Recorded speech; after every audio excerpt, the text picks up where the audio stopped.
You are listening to Alex Nanlohi Podcast, to know the Lord and to make Him known.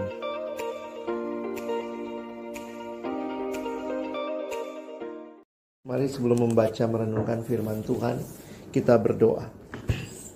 Bapa di dalam surga, kami bersyukur untuk kesempatan malam hari ini.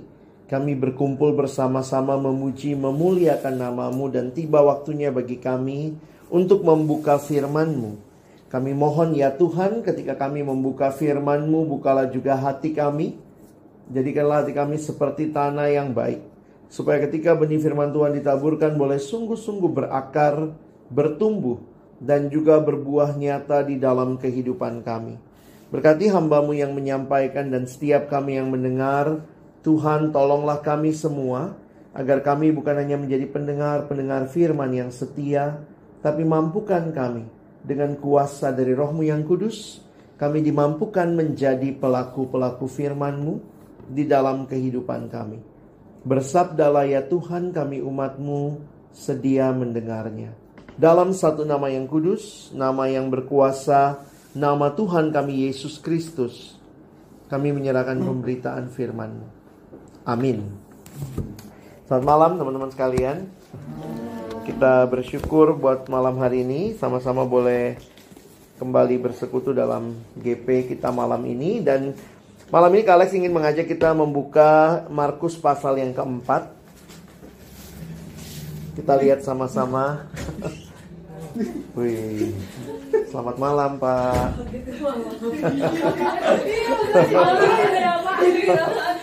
Siap. 86. Tumben. Gak digituin dong. Lagi ke Indonesia. Puji Tuhan, haleluya. Kirain masih di luar negeri. Kita lihat Markus pasal yang pasal yang keempat, ayat yang ke-35. Kita akan membaca Markus pasal 4 ayat 35 sampai ayat 41.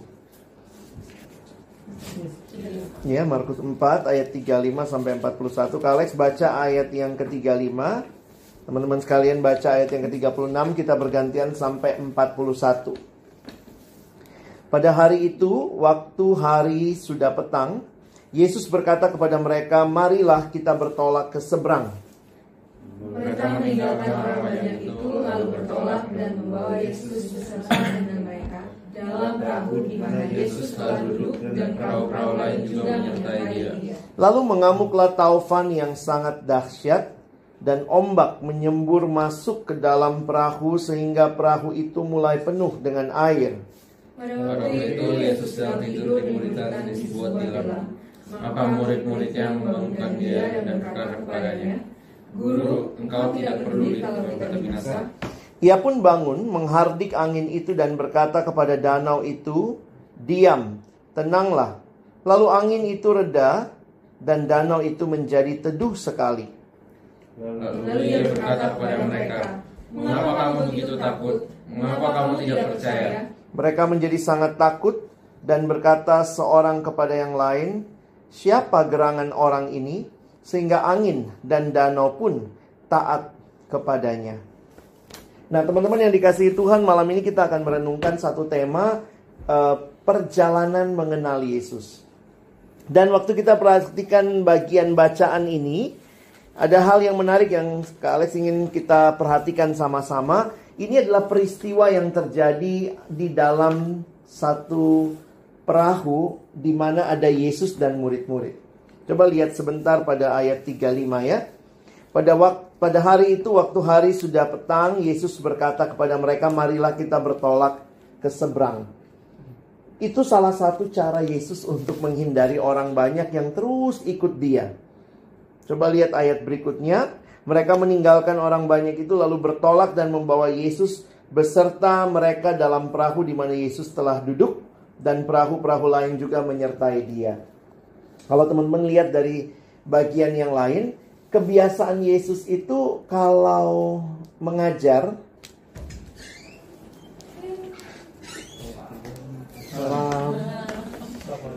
kebiasaan Yesus itu kalau mengajar, Yesus mengajarnya dari atas perahu. Jadi Orang banyak ada di darat, Yesus ada di atas perahu, dia memakai kekuatan angin yang bisa, kan nggak ada mic pada waktu itu ya. Jadi Tuhan Yesus mengajarnya seperti itu. Dan ketika dia sudah selesai mengajar, biasanya untuk menghindari orang banyak dia bertolak ke seberang. Dan ini menjadi satu alasan kalau kita perhatikan kenapa Yesus begitu letih nampaknya dan dia tertidur. Mari lihat ayat 37.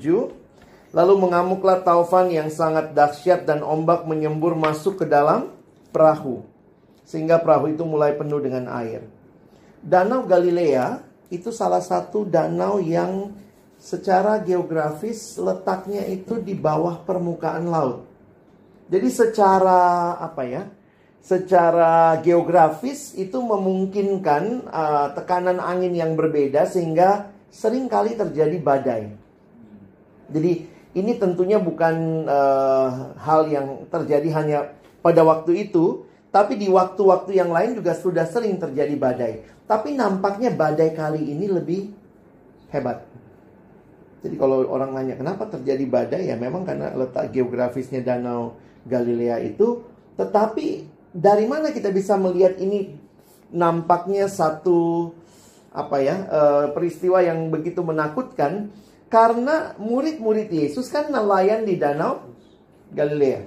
Bayangkan kalau murid Yesus saja nelayan di Danau Galilea sampai panik, ketakutan. Nah itu yang teman-teman bisa lihat ya di ayat yang ke-38. Pada waktu itu Yesus sedang tidur di buritan. Buritan itu di mana? Bagian belakang. Orang kapal langsung jawab ya. Terima kasih Pak.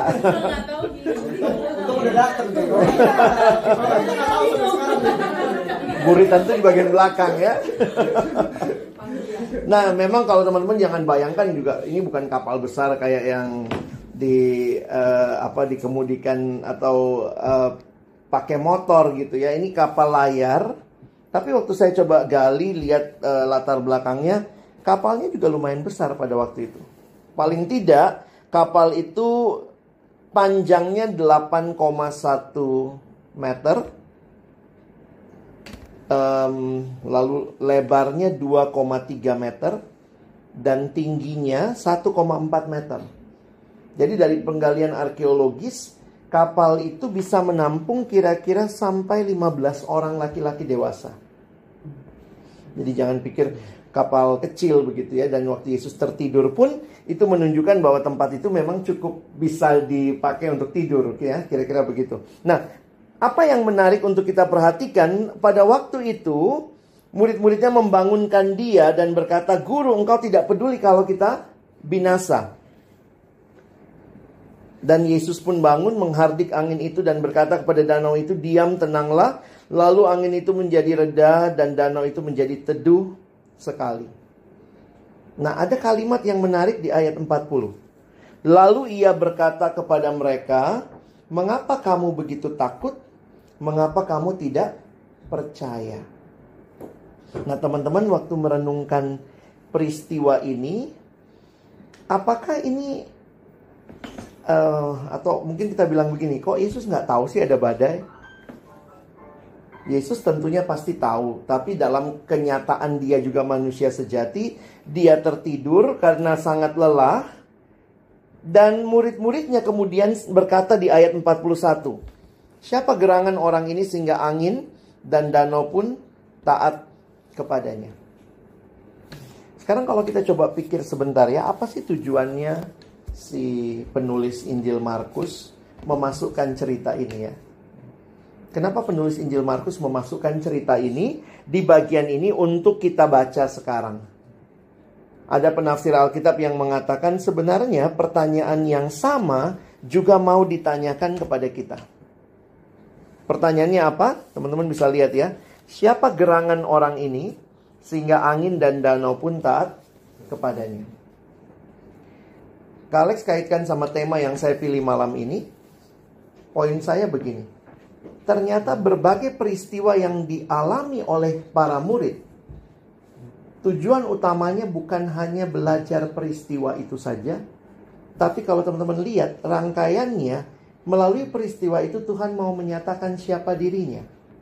Karena itu ingat pertanyaan Yesus, mengapa kamu tidak percaya? Jadi pergumulan para murid di dalam perahu bersama Yesus itu bukan cuman lagi nyebrang, lagi menghindari orang banyak dalam satu perjalanan, tetapi sebenarnya Tuhan mau mereka mengenal Dia. Jadi ini saya beri judul perjalanan mengenal Yesus. Dan Yesus seperti apa yang kira-kira murid-murid kenal? Di ayat 41, dari pertanyaan itu paling tidak kita bisa melihat mereka mulai bertanya, siapa Dia? Sampai angin dan danau pun taat kepada Dia. Yesus punya kuasa atas alam. Nah, yang jadi pertanyaan buat kita, murid-murid sebenarnya sudah lihat banyak mujizat nggak ya? Coba kita lihat sebelumnya. Paling tidak di Markus pasal 1.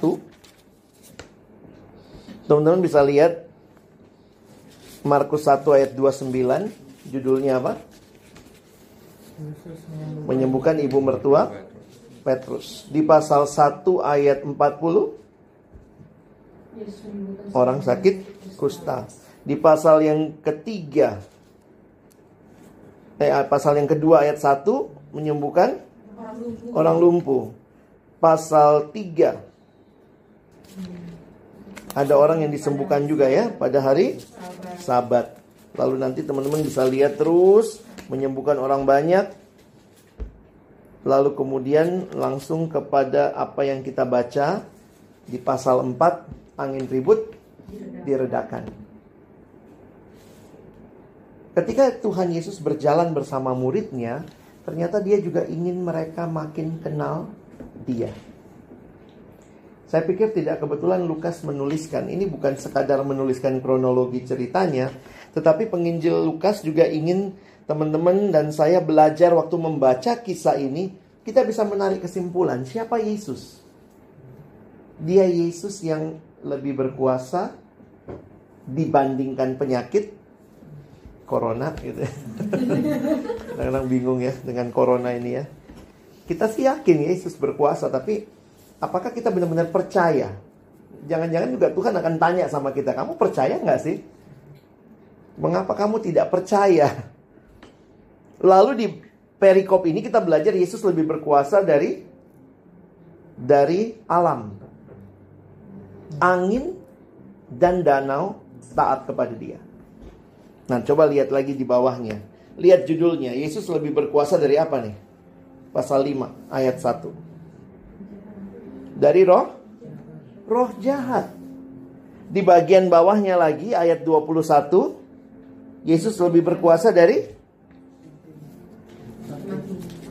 kematian, karena Dia membangkitkan anak Yairus dan juga menyembuhkan seorang perempuan yang pendarahan.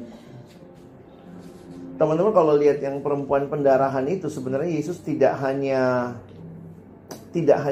menyembuhkan ya, tapi kalau kita bisa lihat peristiwa itu, coba lihat sebentar ya. Lihat misalnya ayat pasal 5 ayat 31. Ayat 30. Pada ketika itu juga Yesus mengetahui bahwa ada tenaga yang keluar dari dirinya. Lalu Ia berpaling di tengah orang banyak dan bertanya, siapa yang menjamah jubahku? Murid-muridnya menjawab, engkau melihat bagaimana orang-orang ini berdesak-desakan dekatmu, dan engkau bertanya, siapa yang menjamah aku? Lalu Ia memandang sekelilingnya untuk melihat siapa yang telah melakukan hal itu. Yesus tahu gak sih perempuan itu menjamah Dia? Sebenarnya pasti tahu ya. Kenapa Yesus minta dia ngaku? Apa kira-kira yang Yesus mau lakukan buat dia?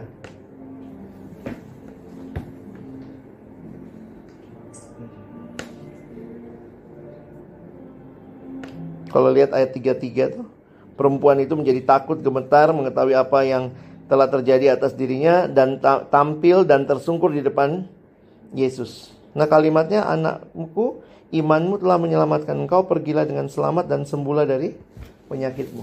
Apakah dia sembuh waktu Yesus ngomong ini atau sebelumnya? Sebelumnya udah sembuh. Kenapa dia perlu Yesus suruh maju? Kenapa Yesus ayo ngaku? Karena kalau teman-teman perhatikan, sakit pendarahan pada waktu itu dianggap najis. Jadi orang yang sakit pendarahan, kalau kita baca di Alkitab, memang agak mirip kayak ajaran Muslim ya. Kalau lagi perempuan datang bulan tidak boleh ibadah, tidak boleh sholat. Nah waktu itu bayangkan, dia bukan cuma datang bulan, pendarahan terus menerus. Berapa tahun? Wow, ini 12 tahun. Mungkin udah gak pakai, nggak pakai pembalut lagi gitu. 12 tahun terus menerus. Jadi pasti orang-orang pun lihat dia najis. Jadi sebenarnya Tuhan Yesus tidak hanya menyembuhkan penyakitnya secara fisik, tetapi Yesus juga memulihkan status sosial dia. Makanya Yesus suruh maju, keluar dari situ. Mana? Supaya semua orang tahu, karena semua orang tahu dia adalah wanita yang najis. Jadi waktu melihat hal ini semua, akhirnya saya coba simpulkan begini. Coba lihat hidup kita. Pertanyaannya adalah, apakah perjalanan hidupmu, pengalaman-pengalamanmu di dalam hidup yang tampaknya begitu biasa, tapi pertanyaan utamanya, seberapa banyak atau seberapa kita makin kenal Yesus? Ini perjalanan kita bukan cuma perjalanan melewati hari ke hari begitu ya. Tapi kalau kita melihat bagaimana Tuhan mau menolong kita juga makin kenal dirinya, saya pikir itu yang teman-teman dan saya harusnya alami. Kadang-kadang kita suka dengar kata-kata orang Kristen, makin bertumbuh. Apa sih makin bertumbuh? Saya pikir makin bertumbuh bukan cuma makin banyak baca Alkitabnya, bukan hanya makin banyak absen masuk ke gerejanya, bukan hanya tiap hari berdoa sebelum ke kantor, sebelum kerja, sebelum kuliah. Tapi sebenarnya pertanyaan utamanya adalah, waktu teman-teman dan saya lewati semua hal, kita makin tahu nggak siapa Yesus? Kita makin percaya nggak pada dia? Kita makin yakin nggak dia adalah Tuhan yang menguasai seluruhnya, termasuk atas penyakit, atas alam. Sehingga pengalaman dengan Tuhan itu menjadi pengenalan akan Tuhan. Nah ini yang perlu kita renungkan.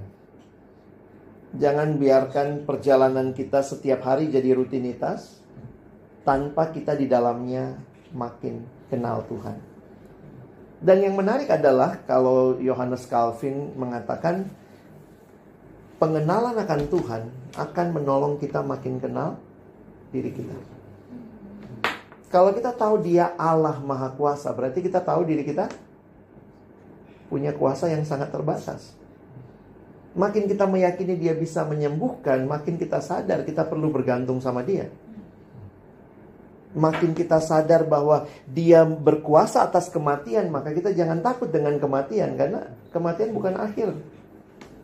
Kita akan bersama dengan dia dan Tuhan akan membangkitkan pada akhir zaman. Jadi jangan sampai kita kehilangan keindahan iman Kristen bukan sekadar bicara saya melakukan semua ritual, tapi apakah saya makin percaya pada dia? Jadi bertumbuh itu saya lihatnya dalam hal saya makin kenal Tuhan dan saya makin percaya. Memang ini yang sulit ya. Hal yang paling sulit kita lakukan. Padahal orang Kristen disebut orang percaya. Dan hal yang paling sulit kita lakukan, percaya itu. Kadang-kadang kita masih percayanya ya Tuhan Yesus iya, dukun ada juga. Tuhan Yesus iya, tapi kita terpengaruh sama ramalan. Tuhan Yesus menguasai, tapi kemudian kita juga masih merasa, jadi sebenarnya kita ini orang percaya atau bukan ya? Dan Tuhan izinkan murid-muridnya berjalan bersama dia, naik di perahu itu. Saya pikir ini Tuhan mau menolong mereka bukan cuma naik perahu hari ini ya, tapi kamu makin percaya nggak sama aku? Nah, nggak tahu bagaimana teman-teman menjalani hidup, tapi mari ambil waktu, bukan hanya melewati hidup, tapi merenungkan, saya makin kenal nggak siapa Tuhan saya? Dan waktu saya makin kenal dia, apakah saya juga makin mengenal diri saya? Dan kalau kita sadar betapa terbatasnya kita, maka mari kita belajar menyerahkan diri sama Tuhan. beberapa kali kadang bergumul juga gitu ya. Bener gak sih Tuhan berkuasa atas alam gitu? Banjir juga gitu ya. Tapi memang menyadari ya, kadang juga Tuhan tidak mengizinkan kita mendapat apa yang kita mau. Tidak semua yang kita minta Tuhan jawab iya. Tapi dari situ pun jadi belajar juga, iya ya. Dia bukan Tuhan yang ngikutin semua mau saya. Kenapa? Dia yang maha kuasa, bukan saya. Kalau semua mau saya diikuti, ternyata saya Tuhannya. Dia pembantu saya. Jadi Iya sih benar. iya kan? Iya benar. Jadi kadang-kadang kalau orang bilang, sebenarnya kenapa sih Tuhan banyak nggak jawab doa? Saya bilang ya, karena Tuhan menjawab doa sesuai dengan kehendaknya. Kalau dia jawabnya tidak sesuai dengan yang kita mau, jangan berpikir bahwa dia tidak berkuasa. Kadang kita nggak bisa lihat rencana Tuhan yang indah, yang ajaib. Memang nggak gampang. Kenapa? Kita manusia yang sangat terbatas. Sama lah kayak ada satu misalnya anak kecil gitu ya. Ada anak kecil masih umur balita gitu, dibawa papa mamanya, dibawa mamanya vaksin lah. Terus dibawa papa mamanya vaksin, bawa ke dokter begitu. Terus kemudian anak itu ngelihat bagaimana mamanya menyerahkan dirinya kepada tangan suster yang akan pegang dia. Lalu dia lihat dokter bawa jarum suntik yang besar begitu. Mungkin anak itu akan bilang, kok mama gue tega ya? Mamanya nonton di sana, anaknya di sini lagi divaksin, disuntik gitu ya. Masuklah, sedih, sakit banget gitu ya. Udah gitu mamanya ketawa-ketawa sama suster di situ gitu ya. Lihat dokter masukin jarum.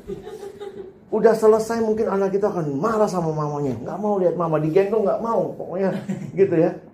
Habis itu tambah kesel lagi, dia lihat mamanya kasih duit lagi sama tuh dokter gitu ya. Mungkin dalam pengertian anak kecil yang terbatas, dia akan bilang mamanya jahat. Tapi ketika ada wabah penyakit di kampung itu, ternyata anak yang survive adalah anak yang divaksin misalnya. Barulah akhirnya pada waktu dia makin dewasa, dia akan melihat, iya ya, Tuhan itu baik. Mungkin yang teman-teman dan saya lihat bukan yang kita anggap baik. Karena buat kita, kenapa sih Tuhan izinin ini terjadi? Ini gak baik nih. Tapi mari percaya. Percaya lagi nih, masalah percaya. Meskipun pengalaman saya tidak baik, dia tetap baik. Jangan dibolak-balik. Kalau saya ngalamin gak baik, dia jadi gak baik. Ini persis kayak Alex kasih datang ke sekolah ya. Sekarang kan banyak gitu ya. Mau ujian nasional. Terus kalau ujian nasional, kebaktian, persiapan ujian nasional. Kalau ujian nasional aja kebaktian gitu ya. Datang terus kemudian beberapa kali saya pimpin kebaktian, saya tanya sama mereka, kalau kalian nanti semua lulus ujian nasional, Tuhan baik? Semua jawab baik. Kalau kalian nggak lulus, Tuhan baik? Gimana?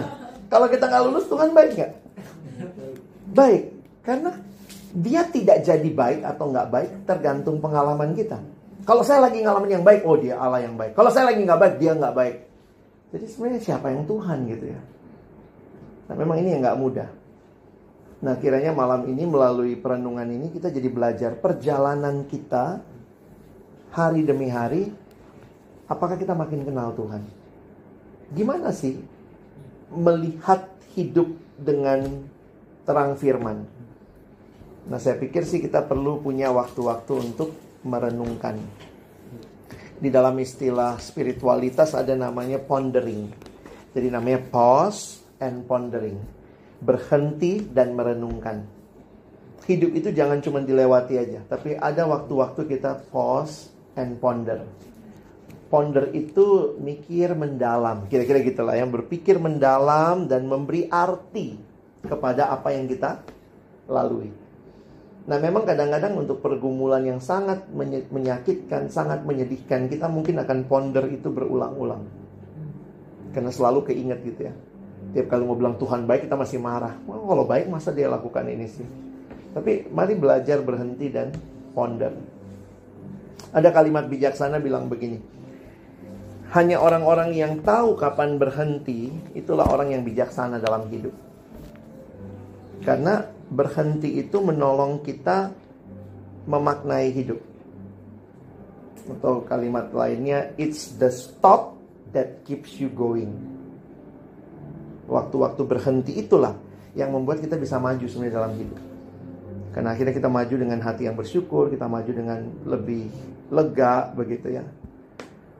Jadi punyalah waktu-waktu seperti itu. Makanya retreat itu jangan cuma tunggu kalau ada kegiatan, tapi mungkin kita punya retreat pribadi.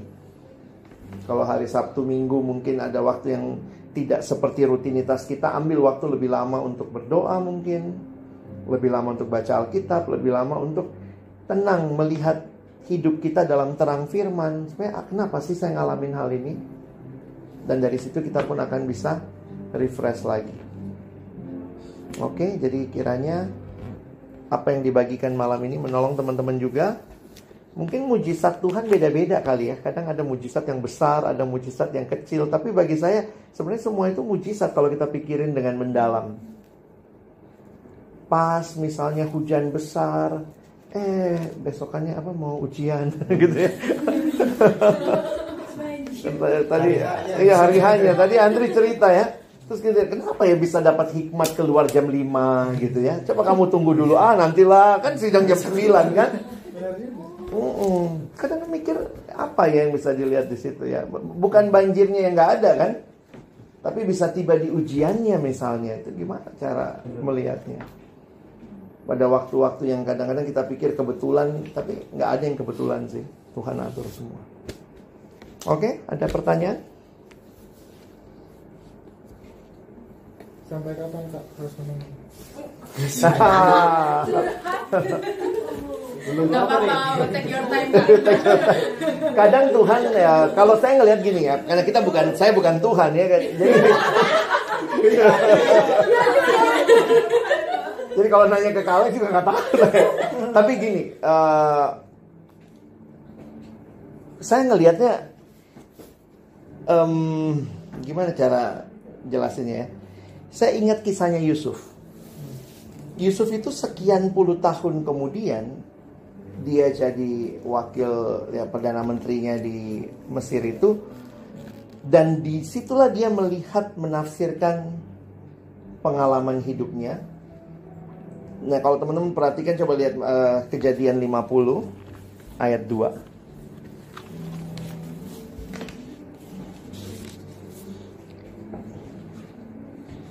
Kejadian 50 bukan ayat 2 ya. Sorry, 20.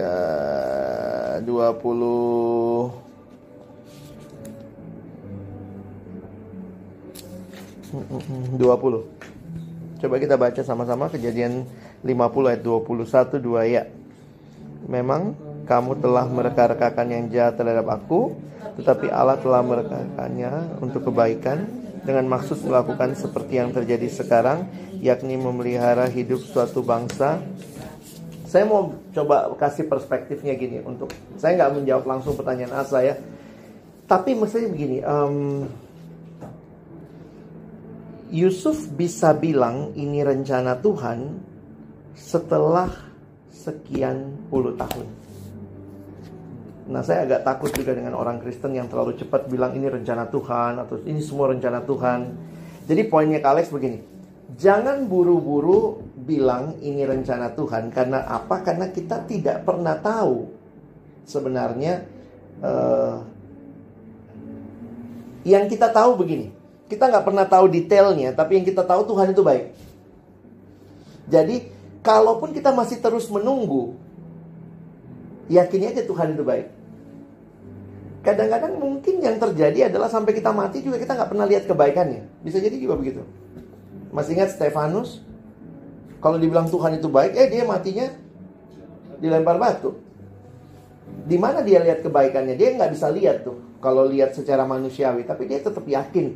Makanya ditulis di Alkitab, dia melihat langit terbuka, Tuhan menyambut dia. Nah, demikian Yusuf juga. Saya pikir gini, kalau ditanya sampai kapan, Yusuf tuh dari umur 17 dijual abang-abangnya. Dia naik ke Mesir ini kira-kira jadi penguasa di Mesir. Anggaplah kira-kira dia umur 30 tahun, ada dibilang 30, dan ini di akhir kitab Keluaran pasti dia lebih tua lagi. Jadi setelah 20 tahun lebih mungkin dia melihat hidupnya, baru dia bilang iya nih, ini rencana Tuhan. Jadi poin saya adalah begini, Yusuf itu waktu dibuang sama saudaranya ke sumur, kira-kira Yusuf tahu nggak ini bakal akhirnya dia jadi penguasa di Mesir? Enggak kan? Nah, kita nggak diceritain Yusuf kecewa nggak sama Tuhan? Kita nggak tahu kan? Kita nggak tahu. Tapi paling tidak kalau saya melihat begini, ada beberapa ayat yang dituliskan Yusuf ini disertai Tuhan. Yusuf tuh taat kepada Tuhan. Jadi bagi Alex gini, kita nggak tahu sampai kapan nunggunya. Tapi yang penting adalah bukan berapa lama nunggunya, tapi waktu nunggu kita fokusnya kemana? Kalau kita nunggunya fokusnya ke Tuhan, maka sebenarnya Tuhan yang akan nanti meyakinkan hati kita kok. Tuh kan, kamu udah lewatin sekian jauh. Dan kapan itu tiap orang bisa beda. Tuh, Yusuf bukan waktu dibuang ke sumur sama saudara-saudaranya, dia nggak ngomong gitu. Asik, buang aja, ini rencana Tuhan, ayo buang gitu. Terus di rumah Potifar dia dimasukkan diinin sama istri Potifar sampai masuk penjara. Dia nggak bilang asik, masukin gue penjara, ayo gue masukin. Saya pikir pasti Yusuf punya pergumulan emosi. Tapi ternyata dia fokus sama Tuhan. Jadi nggak tahu nih teman-teman diizinin Tuhan nunggu berapa lama ya. Ada banyak hal yang kita nggak pernah tahu akhirnya. Tapi kita tahu bahwa ada yang istilahnya gini loh, kita nggak semua tahu akhir hidup kita, akhir cerita sesuatu, tapi kita kenal siapa yang nulis cerita hidup kita. If you know the author of your life, maka itu jauh lebih penting dan kita meyakini dia bisa menuliskan kisah yang indah untuk hidup kita. Walaupun kita ngelihatnya kayak mana indahnya nih gitu. Salah satu khotbah yang sulit sekali saya sampaikan 2 tahun lalu kali ya. Ya 2 tahun lalu itu adalah 1 Desember 2018. Itu Kak Alex diundang pelayanan ke Palu. Kan itu gempa, 28 Oktobernya gempa. Jadi waktu itu saya udah nanya tuh, telepon nanya kan, jadi nih, karena mereka udah undang sebelum gempa. Jadi nih, Natalnya, belum ada kabar Kak, kami lagi sibuk sama urus gempa gitu. Saya udah berharap, aduh jangan jadi lah ya, itu Natal mahasiswa di Palu. Kenapa? Kan saya juga takut gitu kan, saya dengar masih ada gempa susulan gitu kan, takut juga gitu. Gimana ya? Terus kemudian mereka bilang, kira-kira 2-3 minggu sebelumnya, tiba-tiba Kak, jadi kami tetap Natal. Waduh, ini ngomong Natal nih gimana ini? Saya sampai nanya sama mereka, sorry ya, kalau ada gempa terus kita gimana? Misalnya lagi kebaktian nih, gempa. Gue gak mau juga mati gaya ya. Jadi nanya gitu. Mereka bilangnya, enggak Kak, kalau yang kecil-kecil kita udah biasa gitu ya. Kalau yang besar nanti kita lihat aja, kalau orang lari, ya udah lari aja gitu. Puji Tuhan selama sana nggak gempa. Kenapa Kak Alex bilang susah? Bukan karena saya ayat yang dikasih memang agak unik ya. Waktu itu mereka akhirnya ubah ayat Natalnya jadi Mazmur 91. Tuhan tempat perlindunganku. God is my refuge. Jadi bayangkan Natal tiba-tiba ngomong God is my refuge. Dan makanya saya bilang sama mereka, gimana ya, saya datang dari Jakarta, cerita Natal, sukacita, kalian baru gempa begitu ya. Dan dalam gempa kali itu salah satu teman kami di sana meninggal. Dia yang kena tsunami, karena kan 3 peristiwa langsung ya, tsunami, likuifaksi, sama gempa. Nah dia kena tsunami-nya. Jadi dia waktu itu, dan mayatnya nggak diketemukan. Yang ketemu motornya. Nah, lalu kemudian motornya ketemu di dekat pantai begitu. Dan mayat yang paling dekat sama motor itu diyakini dia. Jadi dikubur aja begitu. Jadi kuburnya pun tanpa nama. Ada 8 kubur berjajar gitu dekat situ. Dan itu nggak mudah lah buat kami. Jadi waktu kemudian saya mau khotbah, tiba-tiba teman yang dampingin saya ngomong begini, Alex, ini udah mau naik lagu persiapan firman, mau naik khotbah nih. Alex, papa mamanya yang meninggal ada di sini. Aduh, ini mau ngomong apa gitu ya. Makanya saya bilang itu khotbah yang paling sulit. Bukan karena saya nggak tahu teksnya, bukan karena saya nggak bisa khotbahnya. Tapi gimana, kondisi ini nggak mudah buat saya. Dan mamanya itu masih, kan baru berapa bulan gitu. Mamanya itu masih ini, kalau bengong gitu ingat anaknya. Terus miss call. Handphonenya, dan handphonenya kan mungkin belum diblokir ya. Jadi kadang masih nada tunggu gitu. Jadi waktu itu kemudian mereka bilang, Kak Alex ada mamanya si Nelsha ada. Wih, mamanya sama papanya. Jadi waktu saya naik, kemudian kayak saya bilang sama Tuhan, Tuhan mesti ngomong apa? Dan akhirnya saya dapat kesimpulan itu nggak ada di persiapan, Tuhan kasihnya pas lagi berdiri. Kayak Tuhan ingatkan, kamu tidak tahu apa yang terjadi.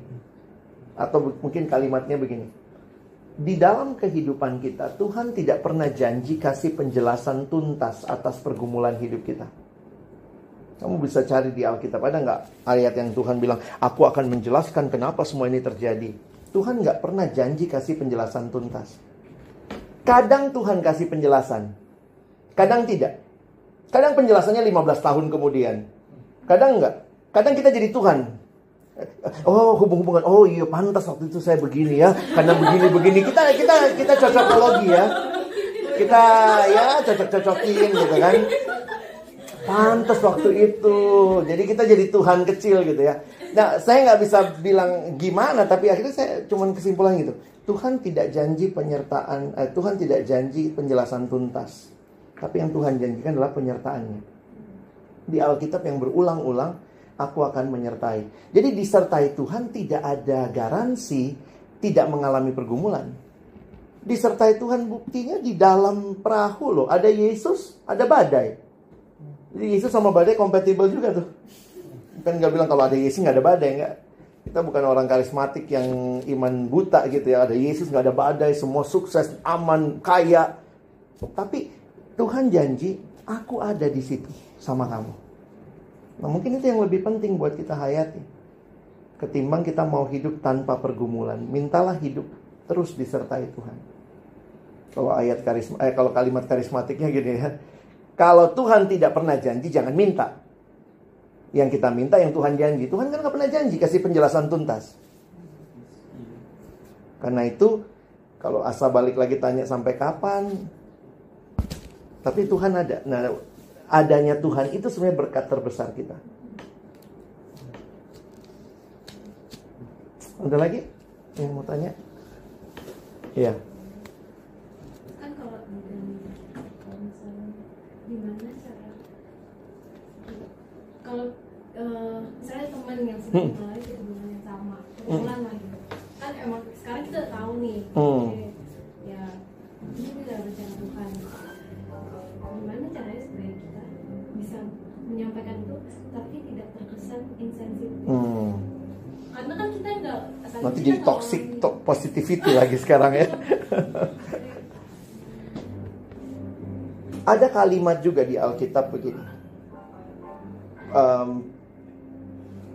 perkataan yang diucapkan tepat pada waktunya itu seperti apel perak di pinggan emas. Atau saya lupa, apel emas di pinggan perak atau apel perak di pinggan emas. Itu ayat dalam Amsal.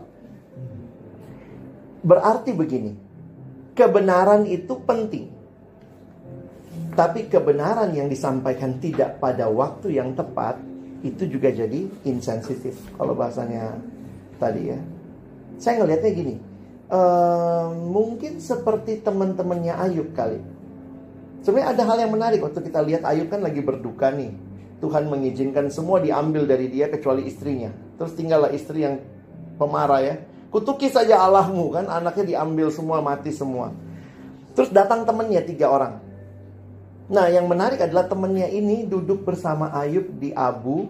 Katanya kalimatnya gitu, itu cara orang berkabung waktu itu. Selama 7 hari gak ngomong.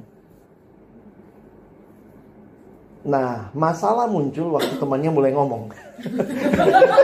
Itu menarik tuh. Masalahnya muncul waktu temannya mulai ngomong. Karena akhirnya gini, temannya itu, makanya Tuhan bilang kan, teman-temanmu itu akan dihukum. Karena semua nasihatnya bukan nasihat yang benar. Konsep waktu itu, orang yang diberkati Tuhan gak mungkin mengalami celaka. Tapi Tuhan bilang, enggak, Ayub, aku berkati, aku sertai, tapi aku izinkan celaka. Kira-kira gitu. Makanya temannya kan datang. Apa kalimat temannya? Yuk ngaku aja, lu ngapain? Gak mungkin kamu sampai kayak begini kalau kamu gak bikin dosa. Makanya Ayub bilang, aku mau bikin dosa apa? Ayub bilang, aku udah cek hidupku, aku gak bikin dosa apa-apa.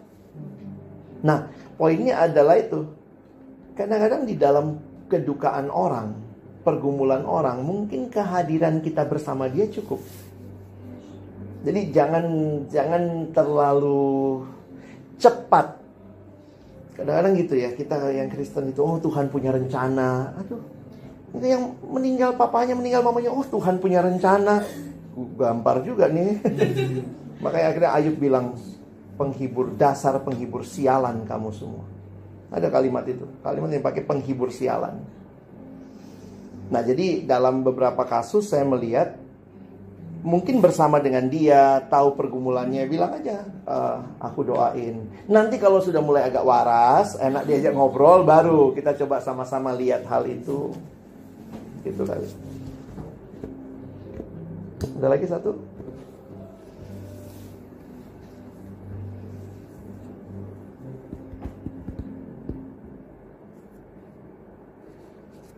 Oke, kalau nggak ada nggak apa-apa, jangan cari masalah. Oke ya, mari kita berdoa. Tuhan Yesus, terima kasih malam ini kami diajar melalui firman-Mu bahwa perjalanan hidup kami, Tuhan izinkan kami lalui bersama-Mu supaya kami makin mengenal Engkau yang hadir menyertai langkah-langkah hidup kami. Terima kasih karena Engkau tidak pernah meninggalkan kami, dan karena itu pun kami yang percaya kepadamu, Tuhan izinkan, baik melalui pergumulan, dan juga Tuhan izinkan menikmati berkat-berkat-Mu. Biarlah kami terus makin kenal Engkau, kami terus makin percaya kepadamu, sehingga di tengah-tengah pergumulan hidup yang tidak mudah, kami pun sadar Tuhan tidak janji menjelaskan dengan tuntas semua detail pengalaman pergumulan hidup kami. Tapi Tuhan berjanji Engkau tidak meninggalkan kami, dan itu cukup bagi kami. Tolong kami juga boleh menjadi orang-orang yang menolong sahabat-sahabat kami, agar tidak sekadar kecewa dengan hidup, tapi lebih lagi belajar melihat Tuhan yang sungguh nyata dan hadir di dalam pergumulan hidup yang dialami. Terima kasih Tuhan. Tolong kami bukan cuma jadi pendengar firman, mampukan kami jadi pelaku-pelaku firman-Mu. Dalam nama Yesus kami berdoa. Amin. Oke, Pak Alex, untuk menyambut